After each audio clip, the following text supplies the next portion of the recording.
Umakyat na sa higit 4,000 tinamaan ng leptospirosis sa bansa ngayong taon. Pinangangambang pa yang tumaas matapos ang kaliwat kanang pagbaha. Pero ngayon pa lang, punuan na ang leptospirosis ward sa NKTI. Live mula sa TV5 Media Center, nangungunan sa balita si mobile journalist Daniel Dayaw. Daniel, gano'n na ba karami ang leptospirosis patients sa NKTI?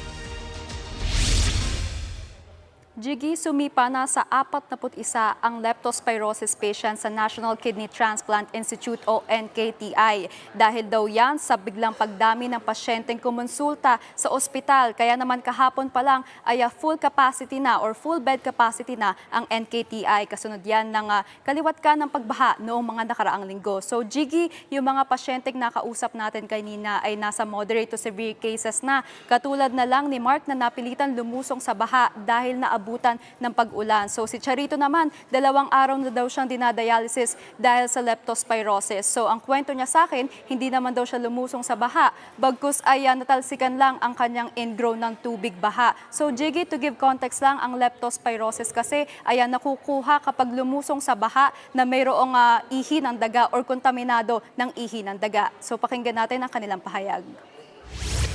Nagmumotor ako. Siguro yung cause na napasukan ng ang bakterya o ano man. Tapos pag galing ko sa duty, kinaumagahan, bigla akong nilagnat. Naambunan lang po ako, tapos sabay may baha po siguro, may baha po doon, tapos sabay nabasa po yung paa ko. Siguro may ihinang daga. Hindi ko na po kaya yung sarili ko. Ninilim na po yung paningin ko. Tapos hindi na po ako mapakali, mainit na yung pakiramdam ko.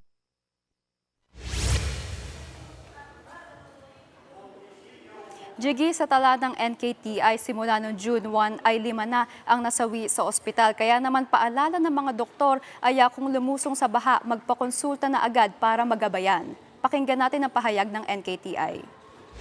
Sa leptospirosis, ang number 1 kasi na tinatamaan, 3 organs, the kidneys, the liver, and the lungs. Hindi naman porke lumusong ka ngayon, ngayon ka na magkakaroon ng infection.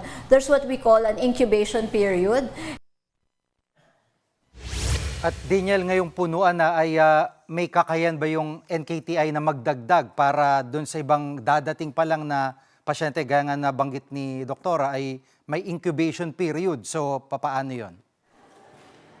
Tama ka dyan, Jiggy. Nilimitahan nga muna ang walk-in patients sa NKTI. Pero ayon kay Doc Arlene ay hindi naman daw dapat mag-panic or mag-alala dahil meron silang fast lane. So yung fast lane kasi na yun, Jiggy, ay mayroong assessment para sa mga pasyente na magpapakonsulta. So ang sabi kasi ni Doc Arlene ay talagang target pagdating dito ay mapauwi yung mga pasyenteng may mild para makontrol yung traffic. Pero pagdating naman sa severe or moderate cases ay kailangan talaga magstay sa ospital. So bukod pa doon, Jiggy, ay meron ding gym na inihahanda na halos meron daw 30 cot beds para nga makontrol yung pagdami ng pasyente. So bukod pa doon, Jiggy, meron ding referral system sa iba't ibang ospital. So ang sabi kasi ni Doc Arlene ay ito ay concerted effort sa lahat ng government hospitals para nga daw makontrol yung dami ng pasyente at ma-avoid yung overcrowding sa ospital, Jiggy. At ang DOH, anong ginagawang hakbang kaugnay sa maraming kaso ng leptospirosis? Yes, Jiggy, ayon sa DOH, nasa 33 ospital ang merong fast lane. So gaya nga nasabi ko sa iyo, doon ina-assess kung mild, kung moderate o severe yung kaso. So particular dyan yung Metro Manila, Region 1, 2, 3 at Cordillera Administrative Region. So ito kasi yung mga rehiyon na talagang naapektuhan ng matinding pagbaha. So sa huling tala, Jiggy, ng DOH, sumipa na sa 4,285 ang kaso ng leptospirosis sa bansa. So tinitiyak naman ng DOH pagdating sa referral system ang pag-agapay nga sa pagdagsa ng mga tinatamaan ng sakit na leptospirosis. Yan muna ang latest. Balik sa iyo, Jiggy. Yan ang ulat ni mobile journalist Daniel Dayaw, live mula sa TV5 Media Center.